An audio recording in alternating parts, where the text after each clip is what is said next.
Hello and welcome to another episode of Hidden Video Game Details. In today's video we get really hungry in Peak, we try peeing in front of people in Death Stranding 2, and we get rewarded for our loyalty in Pokémon Violet. As always, if you think you know of a hidden detail or Easter egg that I haven't covered before, then let me know in the comments. And if you do enjoy these videos, then leaving a like is really appreciated. Oh, and before we get started, I'd like to thank the sponsor of today's video, EA and Battlefield 6. I was lucky enough to get to play Battlefield 6 at an event last week, and I cannot wait for the open beta so I can play more. And as luck would have it, the beta launches this week. This is your chance to jump in early and start racking up rewards before launch. And who doesn't like a head start? If you watch select content creators between the 7th and 8th of August, you have a chance to join them in early access, which is really cool. For everyone else, the open beta begins on the 9th and ends on the 10th, with a second beta happening the following weekend, so you have plenty of time to play.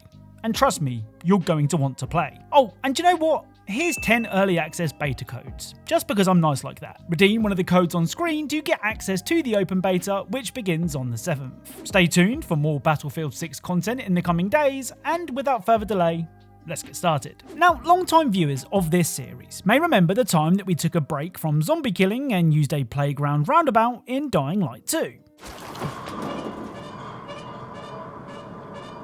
Here's the thing. That's what a roundabout is supposed to do. So is it really that impressive? Well, in Forgive Me Father 2, you can shoot the speed limit signs and they will spin around, which is cool. But if you stand on one of the signs, this will happen.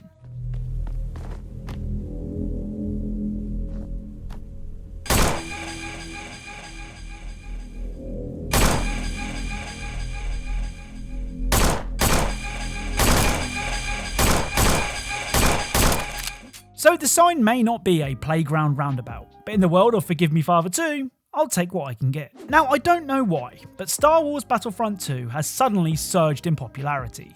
I mean, from the outside looking in, the game is the same as it's been for the past couple of years, which is to say it's good, but it still doesn't explain the jump in player count. Well, in my attempt to board the hype train, I have a pretty cool detail from the game to share.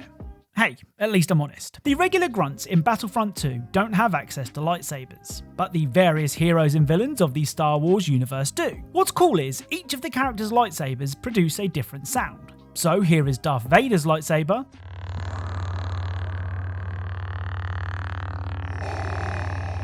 here is Yoda's lightsaber,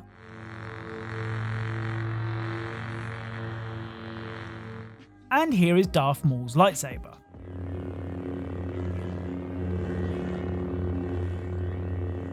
So hopefully you can hear the difference. Well, what makes this even cooler is that Anakin, Luke and Rey's lightsabers sound the same. And that's because all three characters use Anakin's original lightsaber.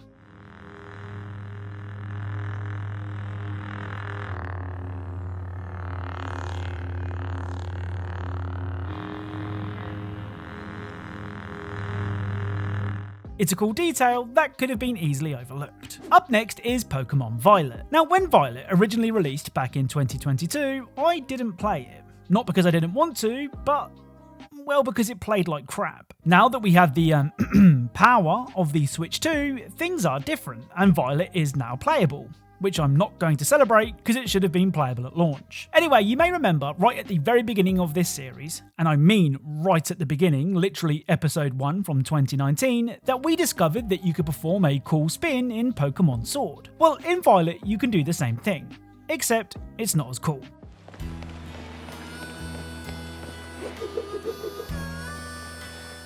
So instead of performing the Leon pose like Sword and Shield, your character in Scarlet and Violet doesn't quite have the same aura. The other detail from Violet is really cool. Something that doesn't happen anywhere near enough in video games is a game acknowledging you played a past entry in the series. Games on the PS2 era of consoles used to do it all the time, usually by checking your memory card, but nowadays it's pretty rare. Well, Pokémon Violet does this, and it even gives you a reward. If you approach this lady outside of the school, something which I'd advise against in real life, she will offer to study your phone to peer into the past lives that you've lived. If you let her take a look and have a save from Pokémon Legends Arceus on your Switch, she will speak of a region where an odd-shaped phone gripped your hand. She will then offer to make you a case based off your memories, which will take your regular old red phone and turn it into an Arceus-themed phone instead. I mean, there may be more phone cases based off past Pokemon games that the lady can make, but I only had an Arceus save on my Switch too. Like I said, I wish more games did this sort of thing, so if you know of any other examples, then please let me know. Now, there are a lot of things to see and do in Death Stranding 2, but something you can't see is Sam's wiener. You see, you can stop at any point in Death Stranding 2 and pull out Sam's Little Sam and take a wee. Of course, you don't actually get to look Little Sam in the eye, but you know it's there. Well, despite being happy to pee in front of the player, Sam doesn't like to do it in front of other people. If you try to wee when other porters are nearby, Sam will flat out refuse. No, not with people around. Just have to hold it in.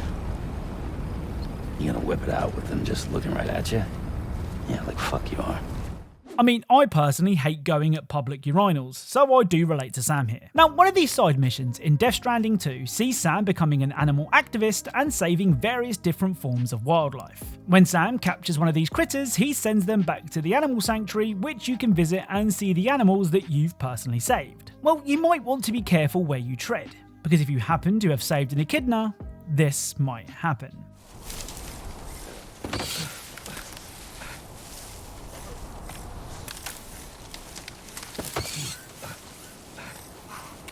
So thanks to the sharp spines on the echidna's back, stepping on one will cause Sam to hurt his foot and limp for a bit, which is pretty funny. The final Death Stranding 2 detail can be seen when soothing Lou.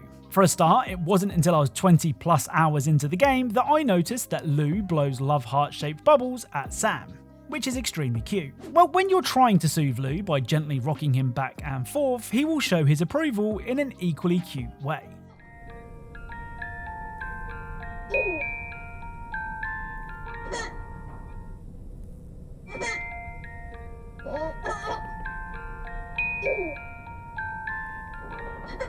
So Lou will give Sam the thumbs up if he's satisfied with Sam's rocking abilities.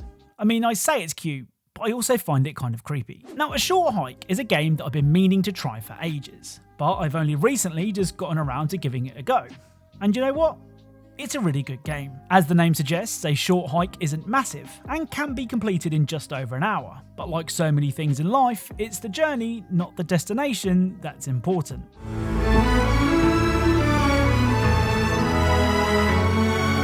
Now, when the game begins, several NPCs will give you advice on how to handle your hike, which they didn't really have to do. One of the helpful NPCs is this bird that teaches you how to glide, which should be second nature for a crow, but let's go with it. Well, if you somehow forget how to do what is a pretty basic move for a bird and ask for the advice to be repeated, this will happen.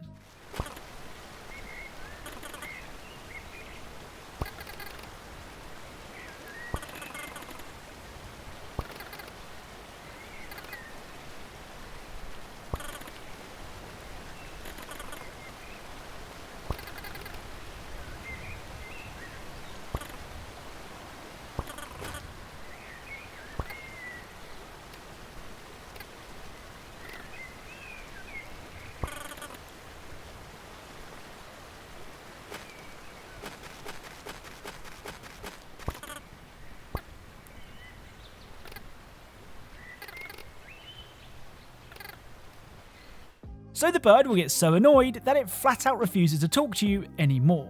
And to be honest, I don't blame them. The other detail from A Short Hike can be found in the options menu. Along with the standard options menu stuff, you can find a personal message which reads, "This is a personal message, just for you. That's right, you. Here it comes. Hope you have a nice day. Smiley face." Which is nice. Right, let's end today's video with Peak. Now, Peak has been a massive success for Aggro Crab, and I couldn't be happier. For those that don't know, Aggro Crab also published the brilliant Another Man's Treasure and the not as brilliant but still very good Going Under. So to see another Aggro Crab published game perform so well warms my heart. Okay, so now the sentimental stuff is out the way, let's talk about humans eating humans. You see, in Peak, hunger is a really big issue, and you have to make sure that you are always well fed if you want to climb to the peak. He said it! He said it! Well, in a recent update, things got even more serious. Here is Freddy's character, and as you can see, he's a normal looking guy. Well, normal in Peak terms anyway. The thing is, once my hunger bar starts to build up, Freddy will start to look different.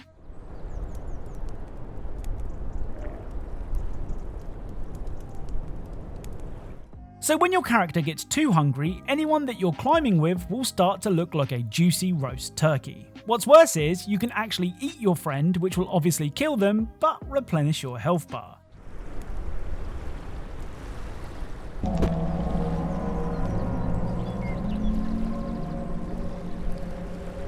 Yep, the cartoony game about climbing with friends now features cannibalism, which is brilliant. So that's it. If you know of any cool things in games that you think I should check out, then please leave them down in the comments. Big or small, obvious or not obvious, if I think it's cool, I'll include it in a video and of course credit you like these people here. Remember, we are trying to reach 1 million subscribers, hopefully this year. So if you haven't already, please consider subscribing and helping me out. As always, thank you all for watching, and I'll speak to you all soon.